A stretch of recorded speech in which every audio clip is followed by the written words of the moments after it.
I want to remind you that we were skeptical about going to court. There were two schools of thought. One held the firm belief that going to the courts, to the Supreme Court to challenge the Museveni election was a way where cadre judges, the institution of the judiciary had been reduced to a mere mockery. But again, there was also another school of thought which we agreed with, that much as the judiciary has been reduced to a mockery, it's an institution that we believe in, while we might not believe in the people that are pretending over it. And yes, we went, like I told you, we went to the Supreme Court to get two things: either to get justice or to have opportunity to expose the judiciary. But as you all have been following, even before we could expose the judiciary decided to expose itself. The world has been watching the biased tendencies. You have seen the bias and double standards that have been exposed by the judiciary, but in particular the Supreme Court. You all remember that we were blocked from filing our election petition on a Saturday. But when the NRM lawyers went to the Supreme Court, they were actually allowed to file a response to our petition on a Saturday. That is double standard number one. Just a few days after we had filed our petition, you all saw, we watched in shock as the Chief Justice invited the respondent, General Museveni, to a lawyer's meeting. But not only did he invite him, but you all watched the statements that the Chief Justice made before General Museveni. The Chief Justice was asking for some favors and was asking General Museveni to do some things in the capacity of president a year from now, thereby deliberately declaring that he had a predetermined mind, thereby communicating to the nation that according to him, Museveni would be president next year, even when he had a petition before him.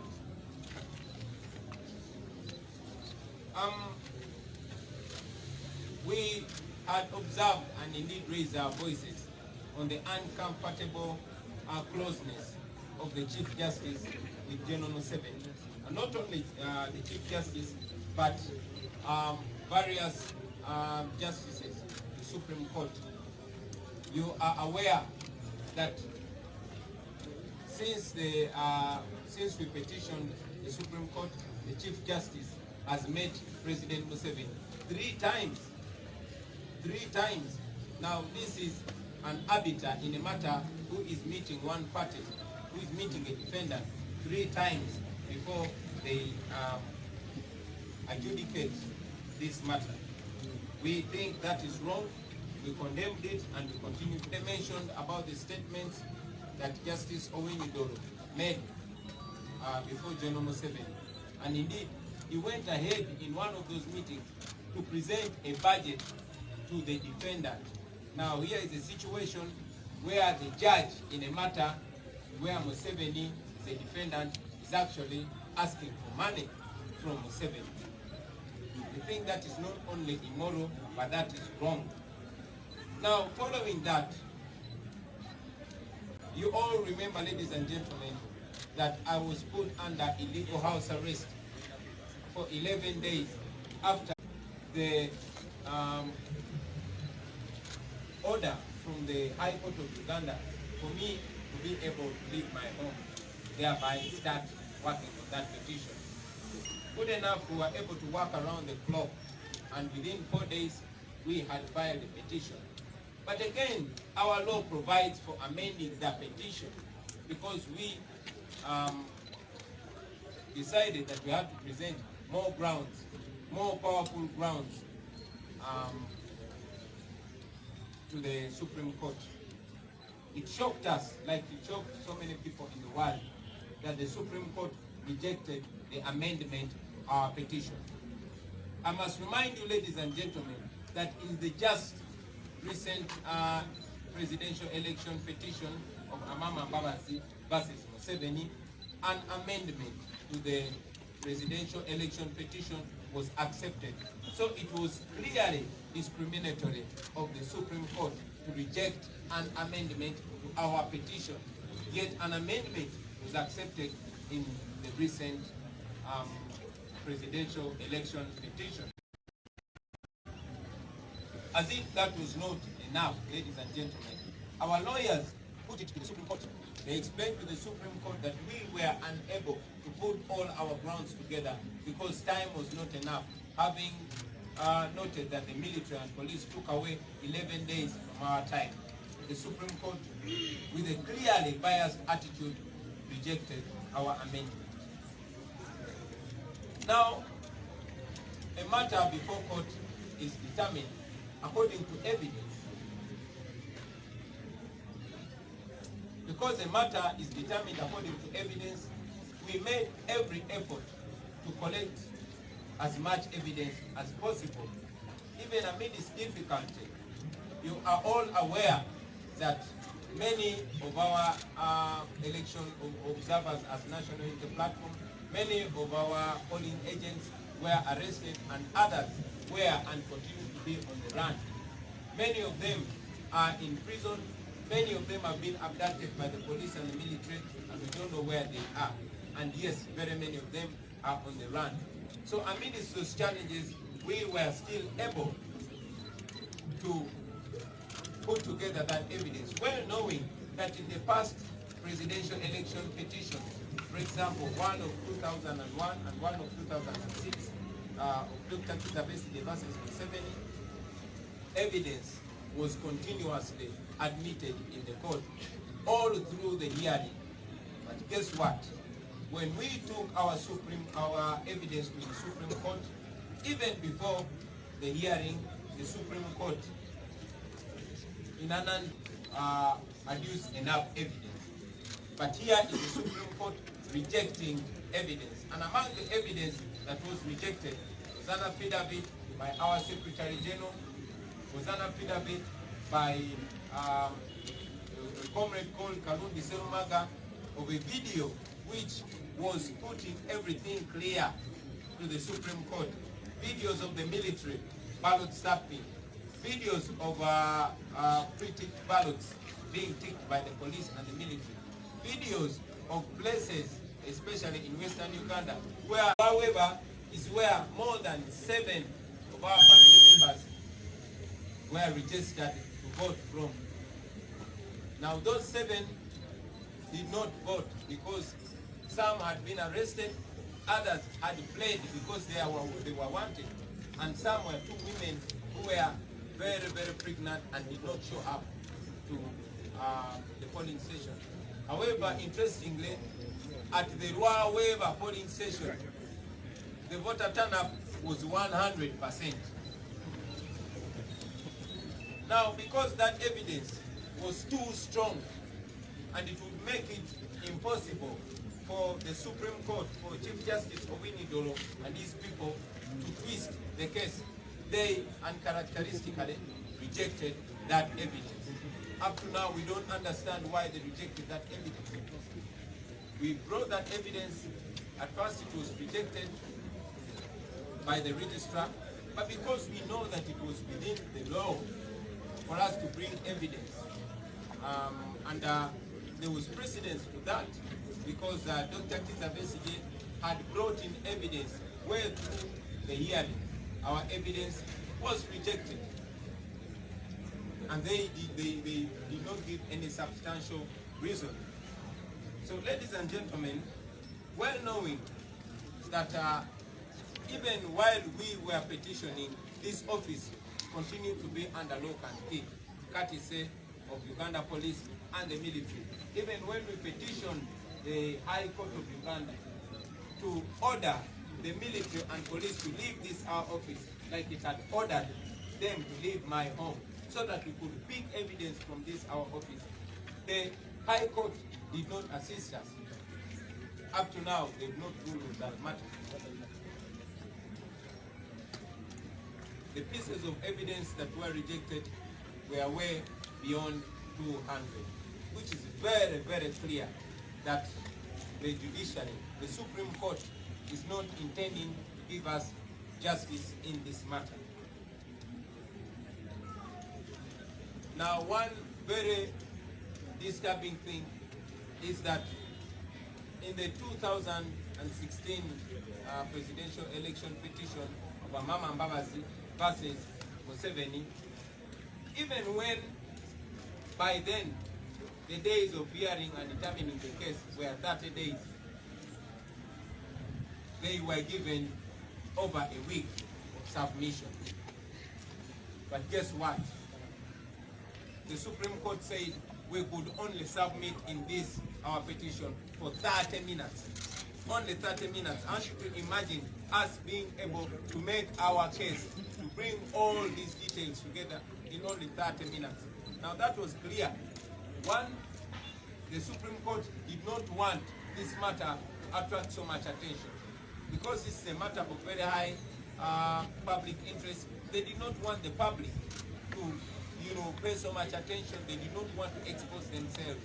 But unfortunately, they ended up exposing them. For that matter, ladies and gentlemen, for the reasons that we've given above, we have decided to withdraw from their court.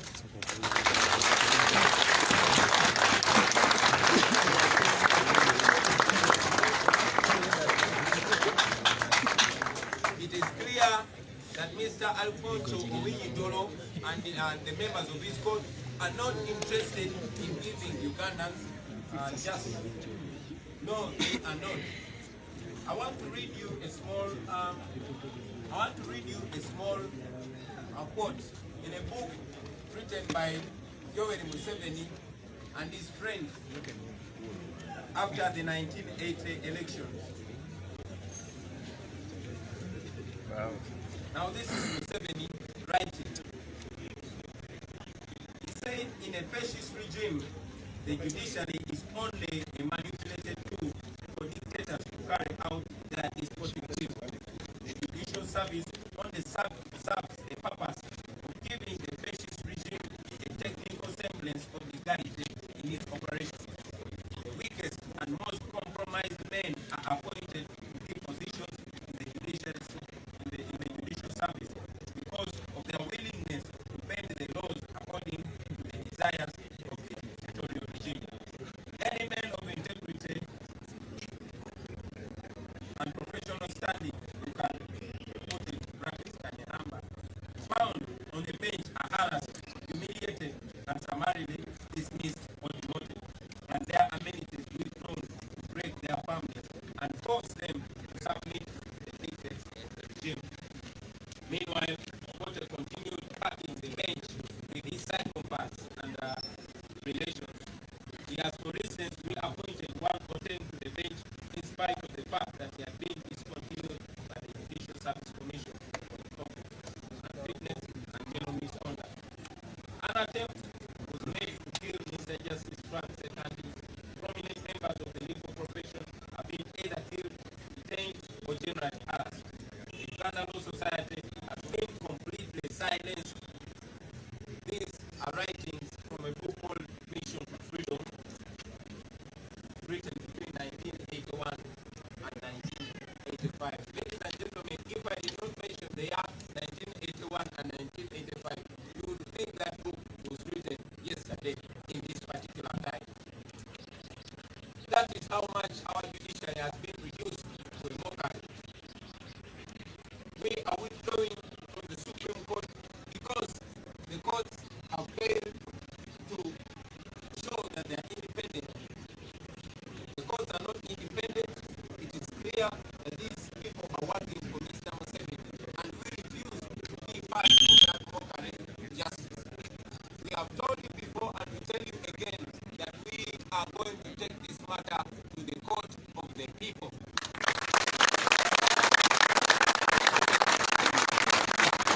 We have told you before tell you again that the people of Uganda are going to have the final say in matters concerning their destiny. That this is not the first time this is happening.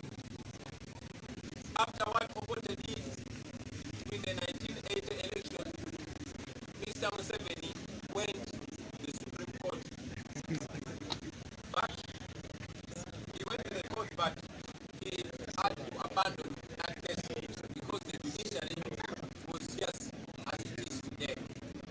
So Museveni seems to have been a very good student of the court. Unfortunately, this is going to be his destiny.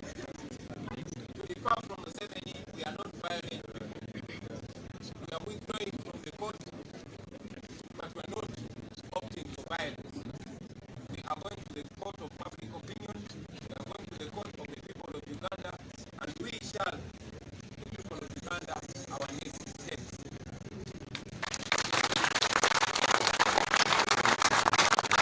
We have therefore instructed our lawyers to withdraw the case from Mr. Owinidolo's court. Because it seems like that is not a court to give Uganda justice. Thank you, ladies and gentlemen, for God in our country.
Ngagezaako okubuzabuza ebyabaddewo, ngagezaako okuwolereza naddala okuwolereza omwami eyakulembedde Napoli.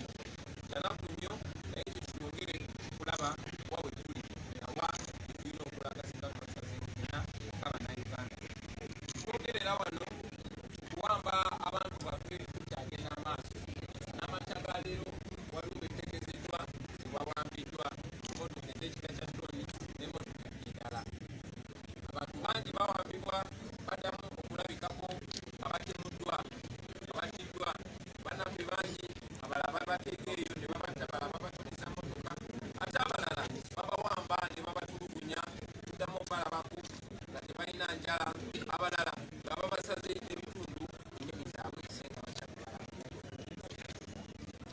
Byebimu byatutte ofiisi ey'ensi yonna ey'eddembe ly'obuntu era tukyagenda mu maaso okukola buli tusobola okulaba nga bannaffe si kuteebwa buteebwa wabula nga bafuna obwenkanya. Tuyimiridde wamu ne famire z'abannaffe abo bongera okubuzibwawo. Tutudde tugenda kukola kyonna kyonna ekisoboka tulabe nga bannaffe abo balabika ate nga bafuna obwenkanya. Mu mbeera y'emu bassebo ne bannyabo bannaffe bangi mulimu byanni erimutwe Dani Manjisi n'abalala abaakwatibwa awamu nange ennaku z'omwezi 30 omwezi gw'okubiri ezenga lyekalanga. Eyali abakulembeddemu n'esitekebwako omusango wabula bo ne babasaako omusango newankubadde baakwatibwa ng'ennaku z'omwezi 3 omwezi gwa Novemba babasaako omusango nti baabuza ng'ennaku z'omwezi 3 January nga bali mu kkomera omusango gw'okubeera ne magazini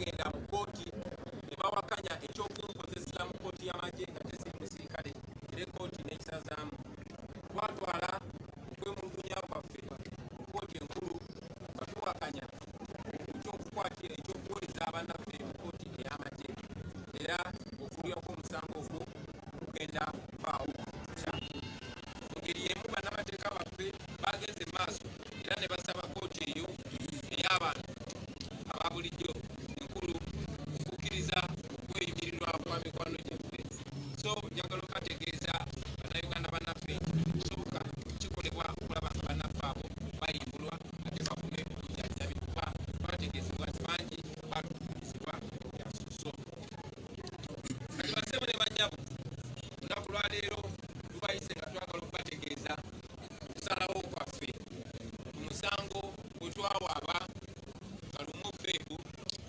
mu kkooti ensukulumu eya uganda bwe twali tugenda okuwaaba omusango ogw'okuwakanya okulangirirwa kwa mwami Museveni nti yawangudde okulonda kwaliwo nga 14 mwezi gwa January ffe kennyini twalina okubusabusa kwaffe mu kkooti eyo nga tumanyi bulungi nnyo ekkooti eya uganda okufaananako ebitongole ebirala byonna byonna yawambibwa mwami Museveni nga tumanyi bulungi nti ababalamuzi abakkooti esukulumu mwami Museveni yabassa ku mulimu era nga tumanyi bulungi nti bangi ku bo baali bakozi be okugeza mwami Owiny-Dollo yali munnamateeka we ate munnamateeka we mu musango gwe baali musango okufaanana ng'ogwaffe nga bawaabidde mwami Museveni gw'okubbo n'abalamuzi abalala era bannaffe ab'endowooza emu bo baali bawakanya ekyokugenda mu kkooti naye ate nga waliwo endowooza endala era gye twakkaanya nayo egamba nti tukimanyi bulungi nti ekkooti zino tezeetengeredde naye era tulina okugenda mu kkooti eyo nga twagalayo ebintu bibiri either kkooti esale amazima erabe buli muntu yenna mu uganda n'okwetoola ensi yonna kyabadde alaba esale amazima oba tugiwe omukisa yeyambule esigale bulelye ensi emanye nti teyeetengeredde basebo ne banyabo nga tetunaba yadde okufuna omukisa ogulabisa kkooti eno ogujoleka nti teyeetengeredde yo neesalawo yeerabise era mwenna mwenna muzze mulaba kyekubira ali mu kkooti enkulu bwe twagenda okuteekayo omusango gwaffe lwali lunaku lwa 6 naye ne tumibwa omukisa ne bagamba kkooti tekola lwa 6 mwenna bannamawulire mwakiraba naye ate bannamateeka ba NRM bwe bagenda okussaayo empoza yaabwe oba okutwanukula bagenda lwa 6 ekkooti yayagala n'okufukamira ng'eyaniriza okwewozaako kwabwe ekyo kekali akabonero akasooka akalaga nti ekkooti yekubira naye tebakomaawo mwalaba saabalamuzi w'eggwanga mwami Alfonso Owiny-Dollo nga alina okuwaaba kwaffe ku mmeeza ye ng'alina omusango gwaffe ku mmeeza ye yagenda maaso n'ayita omuntu gwe twawaabidde alina okuba nga yeewozaako mu maaso ge n'amuyita ku mukolo yakoma kumuyita ku mukolo n'abako ebigambo byayogera bigambo ebyo yali asaba mwami Museveni abeeko byakola nga buga pulezidenti omwaka ogujja kuba akafaananyi omulamuzi gw'otwalidde okuwaabako nga yagenda okusala omusango naye ng'asaba gw'owaabidde era ng'omutegeeza nti yeewaŋŋamizza ku bwa pulezidenti mu bukyamu nga gw'osaba asale omusango nti ono si pulezidenti naye ate nga omulamuzi alina okusala omusango ogwo ali mu kusaba omuwawaabirwa abeeko byakola nga pulezidenti omwaka ogujja ngalinga agamba nti omusango yakusaze dda mwami Museveni ye ndowooza ya mwami Owiny-Dollo yagenda okubeera pulezidenti omwaka oguddako era basebo ne banyabo mukimanyi nti abalamuzi abo mwami Owiny-Dollo ne banne basisinkanye Museveni emirundi 3 kati egyo emirundi 3 gye bakkiriza bokka mu kiwandiiko kyabwe oluvannyuma lw'ensi okuvaayo ne bakolokota bafulumiza ekiwandiiko olunaku lwajjo ne bakkiriza nti basinkanye mwami Museveni emirundi esatu. Egyo gye batugambyeko, naye tulina okukkiriza nti basinkanye mwami Museveni mu kyama emirundi mingi nnyo. Let me say that in English before I proceed. Even though the judiciary communicated that they've only met Mr. Museveni 3 times, we are convinced they've met him in secret many more times, which is immoral, which is an exposure of their biasness and their impartiality. Kanzireyo mu Uganda.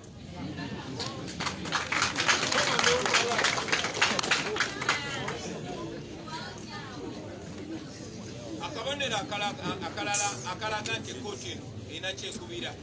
Basebo ne banyabo, mu mateeka ekkooti bw'esala mu ngeri emu mu musango gw'omuntu omu esuubirwa okugoberera embeera ng'okufaananira ddala bwe gutyo. Mu kulonda okwakwagwa ogw'omwaka 2016, Honorable Mama Mbabazi bwe yaloopa Museveni yakkirizibwa okukyusa oba okuleeta ennongoosereza mu mpaaba ye. Mwena mujjukira nti nasibibwa mu maka gange nga nsibibwa amagye ne poliisi nga balagirwa mwami Museveni okumala ennaku 11 ng'ate amateeka gaffe gampa ennaku 7 mu kkooti ensukkulumu ya Uganda. Naye ennaku 11 nazimala ndi musibe.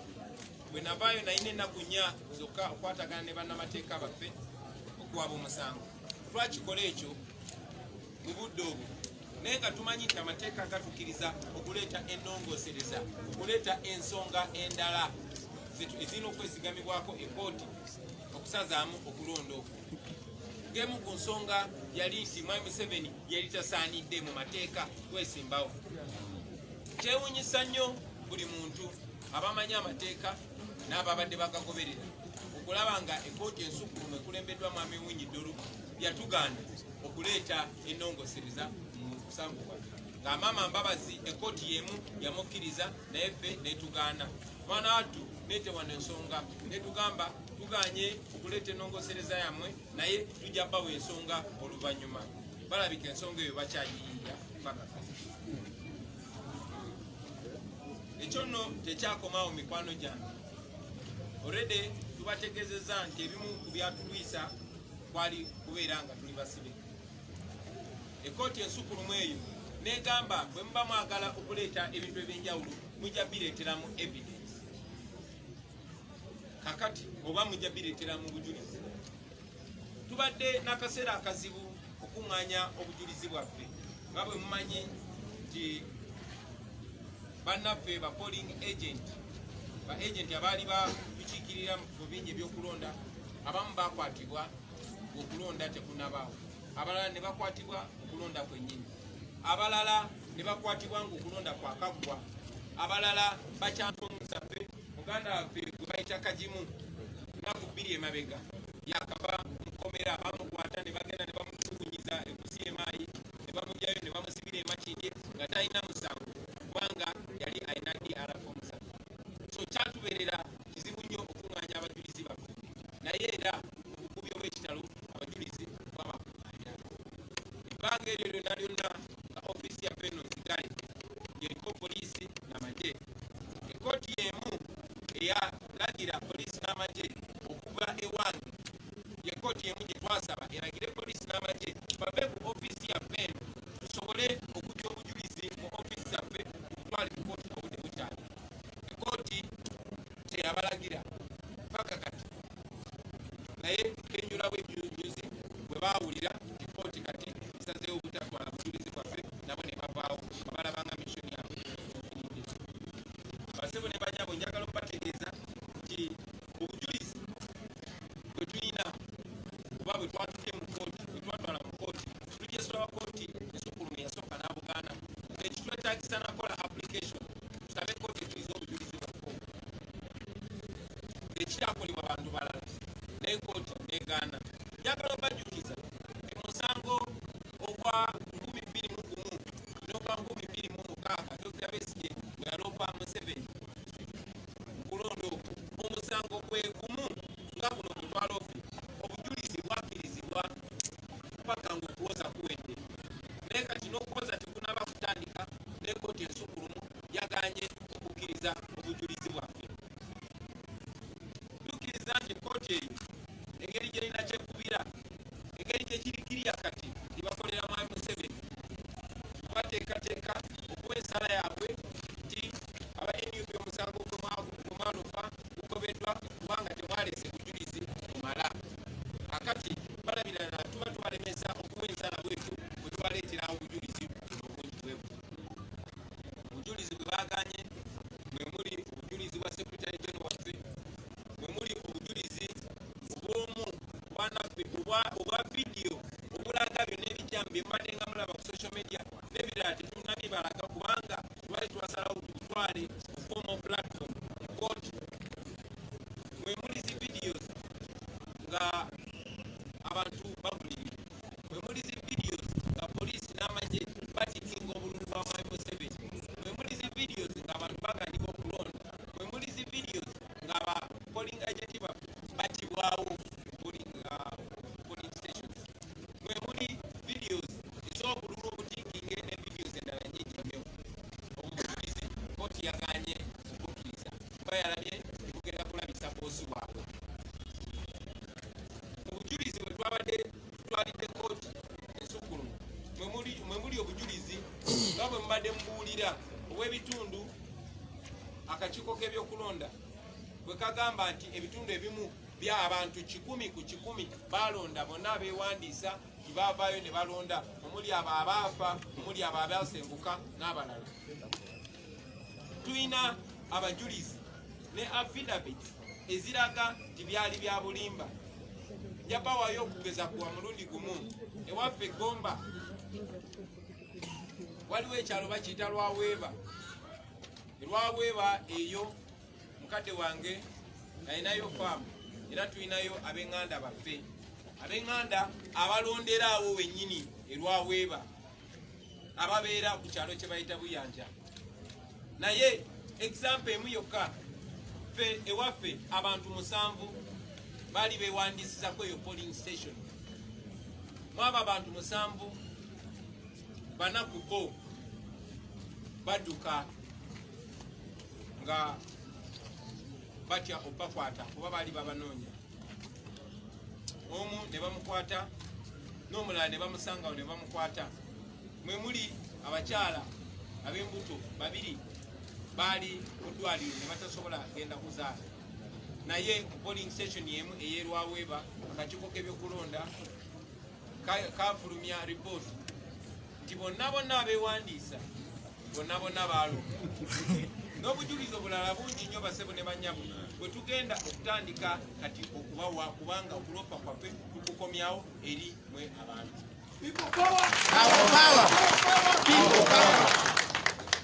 Ng'ovudde ku ekyo kati ate waliwo ekirala ekyewuunyisa mu kulonda okwakagwa mu musango ogwali gwakagwa ogwa 2016 nga Maama Mbabazi awabira Museveni newankubadde ng'etteeka eryo tebannalikyusa, omusango baali bagwa ennaku 30 okuwolezaamu ogusalibwa. Naye wadde omusango gwali guweebwa ennaku 30, ekkooti ensukkulumu yakkiriza okuwoza tegubeera kwa nnaku 7 wiiki namba. Kyewuunyisa nti ekkooti y'emu ensukkulumu mu musango gwe gumu ze gwe nawaabi batugambye tulina okuwoleza eddakiika 30. Ekyo kiraga nti ekkooti ensukkulumu teyagala bannayuganda bagoberere musango, teyagala kugirabisa, teyagala mazima agalabike, teyagala tukwandike buwandiisi byonna bibeere mu nzikiza nga mwami Museveni era bwe yakola n'ajjako intaneti nga yagala ebyokulonda bibeere mu nzikiza, n'ekkooti ensukkulumu ng'eyagala byonna bibeere mu nzikiza. Fenno nga National Unity Platform twasazeewo nti tetugenda kwetaba mwoyo kulugu, tugenda kwetaba okubuzaabuza bannayuganda, tetugenda kwetaba mu kabadi kaabwe ne mwami Museveni okubuzaabuza bannayuganda. N'olw'ensonga ezo zetwabadde basebe ne banyabo twasazeewo omusango tugujeeyo mu kkooti yaabwe tuguze mu kkooti yaabwe.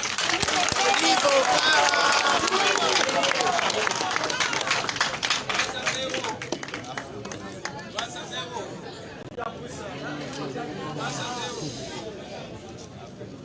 omusango tugujje mu kkooti yaabwe tuguze mu kkooti yammwe kubanga obuyinza buli mummwe. Twasazeewo omusango ogwo tugujje tuguze mu mmwe kubanga already mumaze okulaba buli kimu. Twayagala nnyo okulabisa buli kimu mukirabe n'amaaso gammwe bireme kwekweka mu luzungu. Twasazeewo tuleme kugendera kulimbibwalimbibwa kw'abalamuzi b'ekkooti ensukkulumu nga beekwese mu maganduula okuwagira obutali bwenkanya. Twabagamba gyekubutekera tuddamu ne tubategeeza nti oluvannyuma lwa byonna bannayuganda bye bagenda okuwa ekigambo ekisembayo mu nsi yaabwe.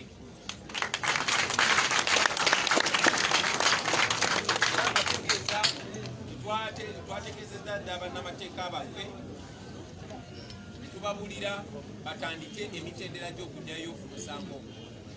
Bategeezezza nti okugyayo omusango ogwo kijja kuba mitendera, ekyo tukikwasiza bannamateeka baffe. Naye ffe olw'abannayuganda omusango ogwaffe gubalemye.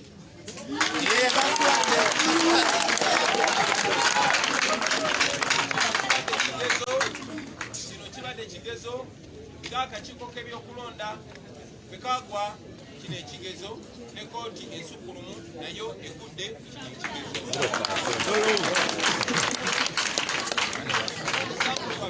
Tugenda kukuwaaba eri mmwe bannayuganda era bwe tumala okugyayo obujulizi bwaffe bwonna kkooti eba terina we tugambira mbu ate ensonga eziri mu kkooti tozibulira bantu byonna tugenda birabisa maaso gaffe.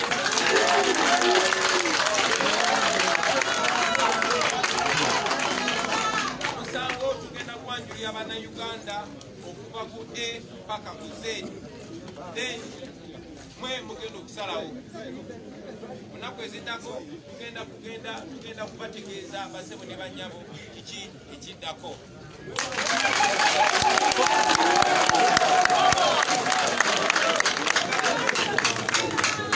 Njagala nnyo okubajukiza basebo ne bannyabo nti wano we tuli sigwe mulundi ogusoose.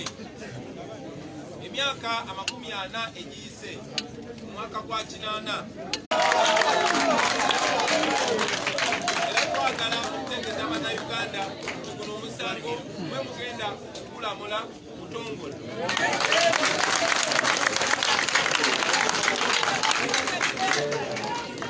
Nga bwe tubadde tukuba basebo ne bannyabo okumakinga sure buli mutendera mukutegeera, nga bwe tukubye prosesi y'okulonda yonna buli kimu ne mukitegeera era tewakyali akyasobola balimba kati nti Museveni eyabba.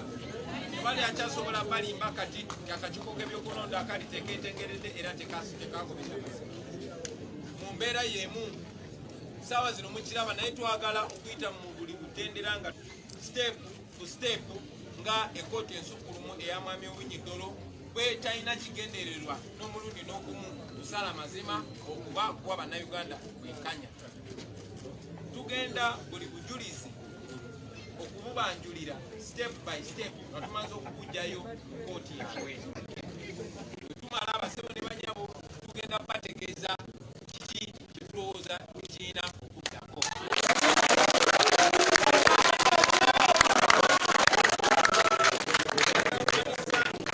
Bategeeza mikwano gyange nti essuubi lyonna lyonna bannayuganda lye balina mu paliyamenti ne balaba tebalina kuba na ssuubi lyabwe mu paliyamenti. Essuubi lyonna lyonna lye balina mu bitongole ng'akakiiko k'ebyokulonda n'essuubi lyonna lyonna lye mbadde muyina mu kkooti ensukkulumu kati essuubi eryo lirina kubeera mu mmwe.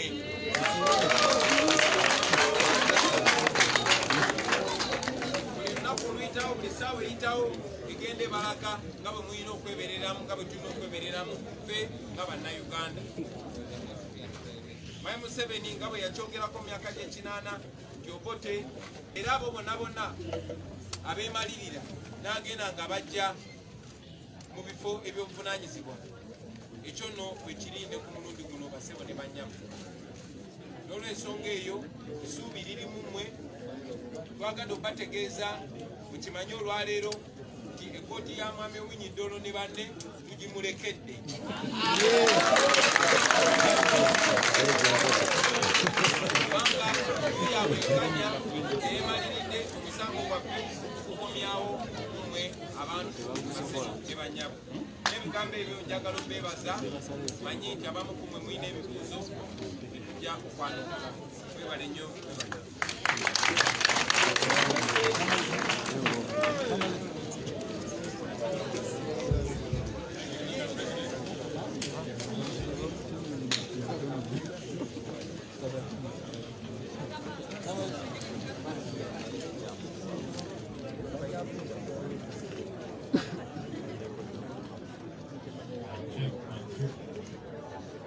Microphone,